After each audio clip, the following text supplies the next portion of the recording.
Hello everyone, my name is Nivya Mohanraj and I'm going to be doing a journalistic take that is a summarization of the presentation done by my team. Here is a fairly obvious fact.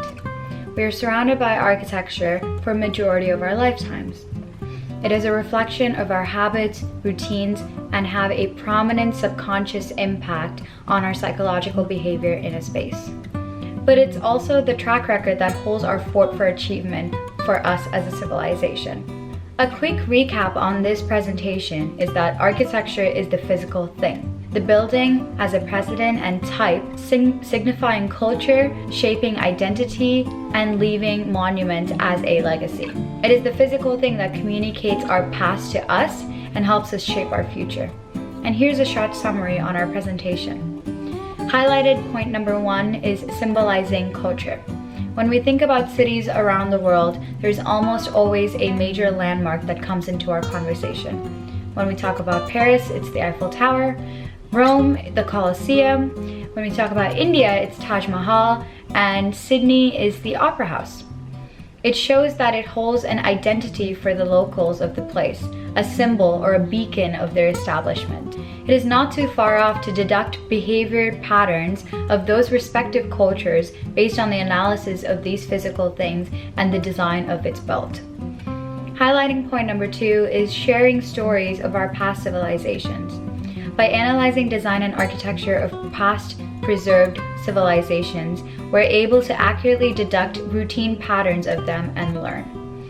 For example, we wouldn't have even known the existence of Mayan civilization if it weren't for the discovery of ancient temples. It's these physical things that hold on the human patterns that help us understand the personal evolution and not make us question the past as much. And highlighting point number 3 is the preservation and restoration of the physical thing. It comes along the conceptual line of cultural sustainability through architectural restoration. And the term cultural sustainability is very important in our modern time right now, especially considering the need for it. Going back to the Colosseum and the Eiffel Tower, it is great examples of physical things that help us understand exemplary achievements that we as a civilization have achieved and help set motivational milestones for the future generations to come. The Eiffel Tower was the tallest building at one point in the world, challenging people around the world to beat that record. The Colosseum's ability to hold sheer volumes of people even today translates into the timelessness and efficiency of design of that time, considering that only a fraction of that knowledge was available to them. Now, coming to the impact and application of these thought processes into my personal field, which is journalism. With these effects of physical thing come the interdisciplinary need of communication.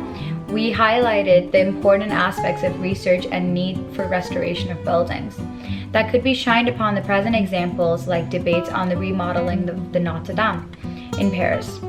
It is argued that the reconstruction of the tower on the fallen church should be laced with modern design influences instead of recreating past existing structures.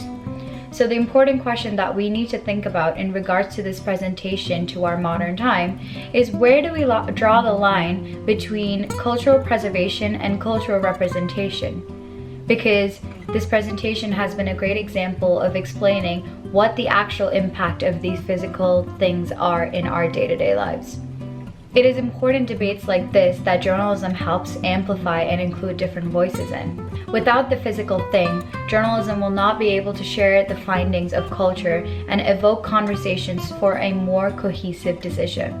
But without journalism, there wouldn't be an apt record and communication of history for the masses to be informed. This is only one of the few interdisciplinary theories that we've scratched upon, but the effects out there on every industry is very prominent and impactful, showing the prevalence even if it's not so obvious. Thank you very much.